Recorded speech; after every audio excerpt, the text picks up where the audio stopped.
अस्सलामुअलैकुम, इस्तकबाल है आपका हमारे चैनल पर। बुज़दिल को इंग्लिश में क्या कहते हैं? आज हम एक नया लफ्ज़ इंग्लिश का सीखेंगे और इसका इस्तेमाल भी हम जुमलों में करेंगे। तो चलिए शुरू करते हैं।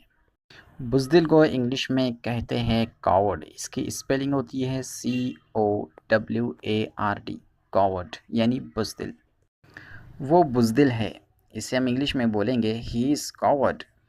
अगर कोई लेडीज़, लड़की या ख़ातून है, अगर हम उससे कहते हैं वो बुज़दिल है, तो इंग्लिश में हम बोलेंगे शी इज़ कॉवर्ड। यहाँ पर शी का इस्तेमाल होगा, शी इज़ कॉवर्ड। अगर एक से ज़्यादा लोग हैं तो हम कहेंगे वो बुज़दिल है। इंग्लिश में इसे कहेंगे हम they are coward, they are coward. इस तरह से भी हम कह सकते हैं यू आर कॉवर्ड, तुम बुज़दिल हो। जब हम किसी को नाम के साथ कहते हैं नदीम बुज़दिल है, तो हम इंग्लिश में कहेंगे नदीम इज़ कॉवर्ड, नदीम बुज़दिल है। दोस्तों, वीडियो अच्छा लगा है तो वीडियो को लाइक, शेयर और सब्सक्राइब ज़रूर करें। मिलते हैं नेक्स्ट वीडियो में।